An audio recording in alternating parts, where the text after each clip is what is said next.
Jadi di video kali ini aku akan buat jenang sapar untuk praktek terakhir kue dan minuman Indonesia.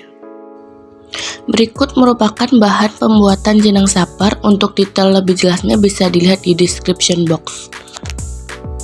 Untuk step yang pertama yaitu memasak sagu mutiara dengan cara mendidihkan air terlebih dahulu lalu masukkan sagu mutiara. Jika airnya sudah menyusut, masukkan gula lalu aduk sagu mutiara hingga tercampur merata, matikan kompor dan diamkan. Untuk step selanjutnya kita akan memasak bubur sumsum. Di dalam pembuatan bubur sumsum caranya sangat mudah, yaitu masukkan semua bahan lalu tambahkan santan yang sudah dipersiapkan sebelumnya lalu diaduk hingga rata. Jika sudah merata, kita bisa menambahkan pasta pandan. Dalam penambahan pasta pandan, kita bisa melakukan secara bertahap dengan tujuan agar warnanya tidak terlalu strong dan rasanya juga tidak terlalu mencolok.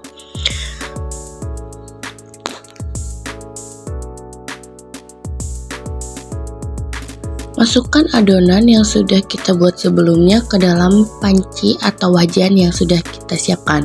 Dalam proses ini, usahakan panci atau wajan dalam kondisi mati.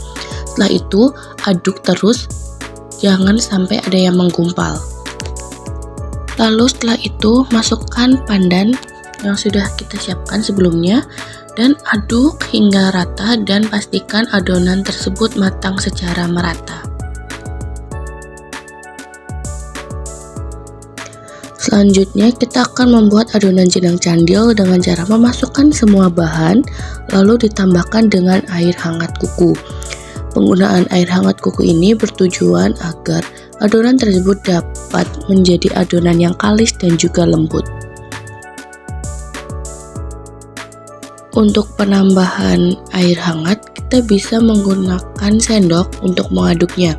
Jika dirasa adonan sudah hangat atau sudah bisa untuk dipegang, kita akan menggunakan tangan untuk menguleni adonan tersebut.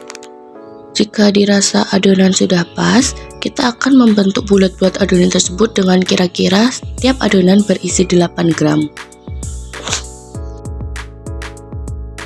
Selanjutnya, sisir gula merah. Gula ini digunakan untuk membuat saus pada jenang candil.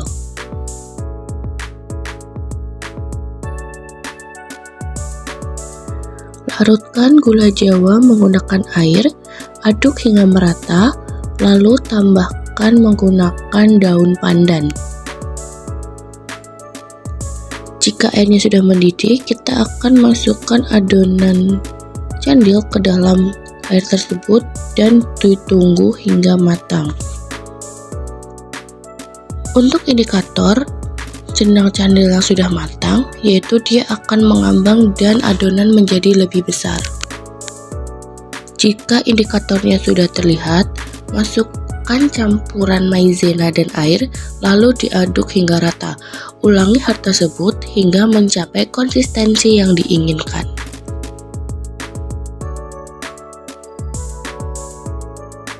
Selanjutnya membuat saus santan dengan cara memasak santan ke dalam panci lalu ditambahkan menggunakan daun pandan dan aduk terus hingga merata, jangan sampai santan tersebut pecah.